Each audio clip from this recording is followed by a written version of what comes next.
Hello and welcome to my channel. Really appreciate you being here. In today's video, I'm going to share with you how I buy houses using bridging loan. I'm not going to just share with you how to use bridging loan. I will also share the pitfall of bridging loan. I will walk you through what bridging loan is, its pitfall, and step by step on how to avoid the pitfall so you can use bridging loan to buy lots and lots and lots of properties. If you really want to know how to buy properties using bridging, this video is for you. Stay until the end. I will share everything you need to know about bridging loan. There's so many golden nuggets in this video.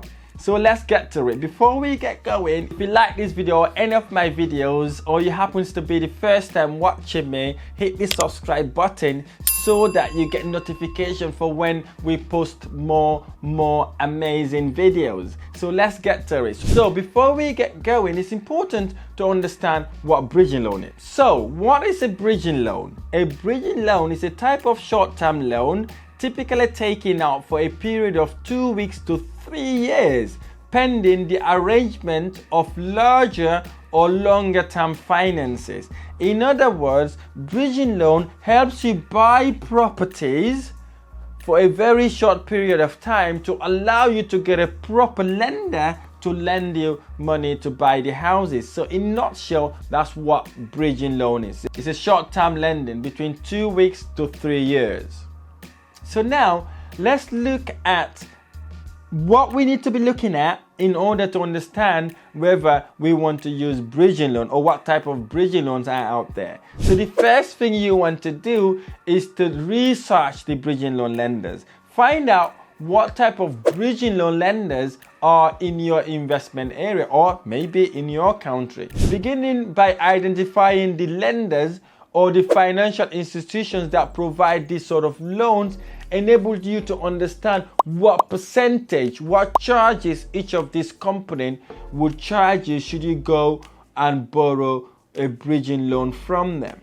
The second thing I would look at is assessing eligibility. So basically, I would evaluate my financial situation and creditworthiness to determine if I qualify for the bridging loan. So in your case, if you've never bought a property before, or this is the first time you're using bridging loan, you want to assess your credit worthiness and determine whether you qualify. And what you could do, basically, you can approach the bridging loan, ask them to provide you a document that we call decision in principle, by trying to look if they can lend you, just to kind of know whether they are the suitable people for you. So once you know you've got the lender that you're looking at, the next thing you want to look at is to search for properties. So look for the sort of properties that you're interested in and the sort of properties that lender would be willing to lend you money on. So what you do at that point, then you find the house, get the house, confirm the purchase price. Hopefully you negotiated on it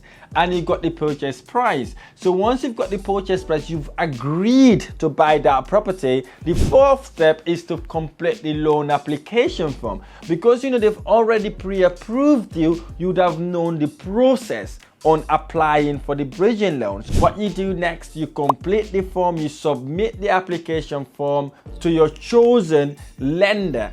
Tell them about the property and your financial status as well. So at that point, what they will do, you send that document to them. They will ask you for some document like your pay slips, your bank statement, proof of address, and the address of the property you're buying. They ask you about your investment portfolio if you have any other properties. But look, don't be nervous if you haven't got any properties, okay? It doesn't matter whether you got a property or not. And to be honest, they don't even look at your income. But if you got an income, it only puts you in a better position, okay? They'll ask for your pay slip and your bank statement. You show that as proof of income. So once they've done that, they've got all that information. The next step they need to do is what they call the underwriting stage. The underwriting stage is when they looked at your income, look at your portfolio, look at your experience, and then they look at the property you're buying.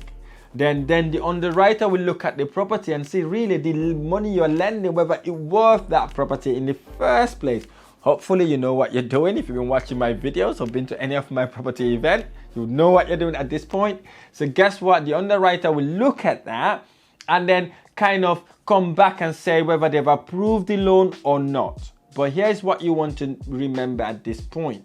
Okay, at this point, before they get to before they finish the underwriting, they're going to be asking you lots and lots of questions. Okay, so don't get nervous. So at this point, you think your solicitor may be against you because they'll be asking you so many questions. They can even ask you about how many hairs you got in your head. But don't take it personal. It's only because that was the first time they've dealt with you. Again, that's one of the pitfalls. Okay, don't get nervous about it. They're going to ask you shitloads of questions. Be prepared to answer all these questions, because sometimes they'll even ask you for employer's letter or for employer's confirmation. But it's not something to be nervous of, because if you're working for someone, you've asked them to get you a letter to confirm you're working with them, they are likely to provide that letter for you. But yeah, they ask you lots of questions, lots of due diligence on you. But yeah, don't take it personal, because they just want to know they're lending the money to the right person. So once they've done that, then you then got to wait for the loan to be approved. Hopefully you've done everything what they've asked you, right? Which typically involve a quick decision as well. Because if you remember, bridging loan, you can get it within a week, within 2 weeks, within 3 weeks, within 4 weeks, right? The speed is the reason why you're taking this sort of loans, okay? They will come up with a quick, snappy decision, right? And then give you that bridging loan. And the loan terms is not really specific, you know, right? You can take 6 months, as you know, you can take 3 months, you can take 6 months, you can take 12 months, you can take 18 months, 24 months, and up to 3 years, okay? It's entirely up to you. So what you want to do, once you've got that loan term sent to you, you want to review and understand the terms of the bridging loan. Is there any exit charges? Most likely not. Right? Are there any penalties? You want to know that. Are there any mortgage costs? You want to know that. Is there any other fees added on the loan? You need to know that as well. And the interest rate, which is the most important thing, because here's the thing.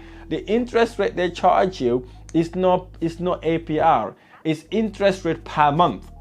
Basically, they charge about 1% a month for the bridging loan. So very important for you to know that. And the repayment terms and any fees involved, because you want to know that you're getting the right deal. If you work with me, we have lenders that do not charge you mortgage cost and all this other silly exit cost and all that sort of thing. Because some bridging loan companies would ask you to pay 1% to accept your bridging loan, and then you've got your interest to pay, and they also pay another percent or 2 for when you exit the deal. That's what makes it significantly expensive. These are the pitfalls I'm reading to you now, so write them down. They may charge you 1% to accept your loan. You've got the 1% plus interest rate, and obviously you've got 1% exit fees as well. They don't call it redemption fees, they just find another name to give it. So bear that in mind as well. Imagine buying £200,000 or £500,000 property. 1% of that is lots of money, so bear that in mind. And the seventh thing also you want to consider is basically, once you've bought the property, is using the bridging loan whilst you do the work. Make sure you do the work you need to do in that property as quickly as you could possibly can. If you have to sleep in that property to get that job done, do it. It will silver and gold, because you're paying 1% a month on the loan. That is lots of money, okay? That is lots and lots of money to kind of put into a property in an interest base. But guess what? You're doing it because you know you're going to exit that product. Hopefully it would have forced the value of that property significantly, so you can go and remortgage at a higher rate, so you can pay the bridging loan, all their interest, all their interest and the money you've lent them, and then basically go to a better product, and you'll be able to recycle your money out of that way. Here's the thing, if you use bridging loan effectively, it will literally expedite your property investment journey. Number 8, so whilst you're doing these properties, hopefully you know what your exit strategy is, okay? Are you going to be selling the property? Are you going to be keeping the property? If you are going to be keeping the property, maybe during the renovation works, when you're about maybe 60% there, it's about time to start approaching mortgage brokers to look for the lenders for you out there, the normal traditional buy-to-let lenders, so that you will know what sort of product are out there for you to take advantage of. Okay, very important. These are the 8 steps you need to take if you're buying properties using bridging loan. Let me go through the pitfalls again. The number 1 pitfall: the interest rate is significantly high. The interest rate is high because they're risking to lend you money in a property that is not habitable or is not sellable, a dilapidated house, right? Secondly, some bridging loan lenders charge you 1% to accept, they call it acceptance fees, and they charge you also 1% exit fees. I've seen people charge 3% exit fees, so literally watch that. And fourthly, bridging loan is a short-term loan. If you're taking 12-month agreement, make sure you complete everything by 12 months. The reason why you want to complete everything in month 12 or before month 12, by the way, if you happen to go over the 12 months, they charge you fees, and their fees is between 5 to 10% of your loan. Okay, it's a 5% to 5% of your loan. Suppose you got £100,000 loan with them, you're talking about £5,000 in addition to your lending. If it's a 5%, if it's 10%, you're talking about £10,000. So again, that's another pitfall. Make sure when you get that loan, you do all the works before the loan expires. Okay. Fourthly, make sure your direct debit is set up nicely, because once you've missed the payment, they can go and repossess that property for you as quickly as possible, and you don't want that because that will tarnish your credit score, and obviously it's not good looking in front of the lenders. But the amazing things about bridging loan is basically you get the money quickly, right? It's like having a cash in the bank, right? They can literally get you a loan within a week. Absolutely. Okay, and you can use bridging loan to buy properties in auction. Amazing property deals in auction. And bridging loan gets you to be able to get your 75% as quickly as you could possibly can. You don't have to go looking for investors, getting all that sort of thing. They can get that done for you quickly as you could possibly can.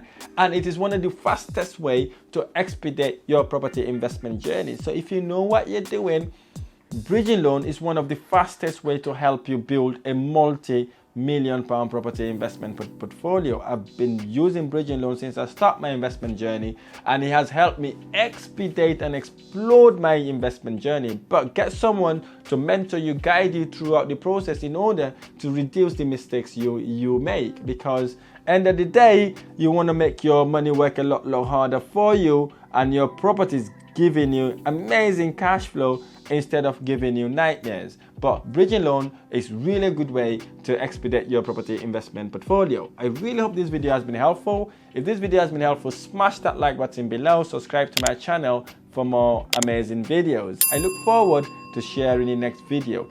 Thank you for watching.